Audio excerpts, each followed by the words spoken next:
F'dan l-ewwel xahar ta' din is-sena l-ġdida aktar minn 95,000 pensjonant se jibdew igawdu mir-rati l-ġodda tal-pensjonijiet hekk kif tħabbar fil-budget għal din is-sena.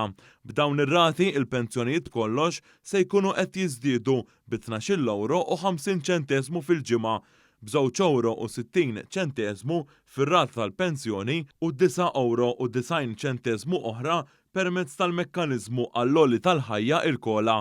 Dan ifisser żieda ta' 50 € kull 4 ġimgħat. Dan tħabbar mill-Ministru għall-Politika Soċjali Michael Falzon waqt konferenza tal-aħbarijiet li fija fakkar li din hija 8 sena bżieda fil-pensjonijiet u qal li għal din is-sena n-nefqa totali huwa stmata għal 1.1 biljun euro.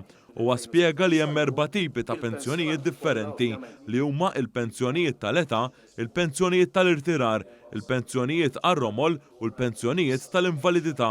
Il-Ministru Falzon ħabbar li mis-sibt 74,000 pensjonant li jgawdu mill-pensjonijiet tal-irtirar li hija l-akbar kategorija se jkollhom l-ewwel pagament bir-rati l-ġodda. It-tkabbir huwa dovut l-aktar għaż-żieda fl-att ta' pensjonanti li jirċievu il-pensjoni ta' żewġ terzi. Il-pensjonijiet tal-età li mhumiex kontributorji igawdu minnhom 4,200 pensjonant irċievew l-ewwel pagament il-ġimgħa li għaddiet. L-att ta' dawk li kienu fuq dan il-benefiċċju naqsu fl-aħħar snin minħabba li aktar nies daħlu fid-dinja tax-xogħol. Ir-romol se jingħataw iż-żieda fil-pensjonijiet mill-14 ta' Jannar.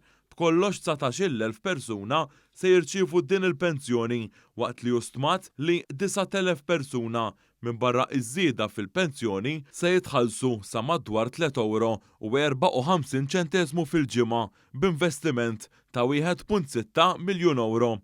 Il-pensjoni tal-invalidità se tiżdied mill-21 ta' Jannar u minn dan se jibbenefikaw madwar 2,500 persuna. Il-Ministru Falzon spjega li dak li qed jagħmel il-Gvern Laburista huwa differenti minn dak li jagħmlu amministrazzjonijiet nazzjonalisti li taħtom għal 22 sena ma kien hemm l-ebda żieda fil-pensjonijiet. Qed nitkellmu fuq il-pensjonanti kollha kemm huma din ħadd tkun is-sitt żieda konsekutiva.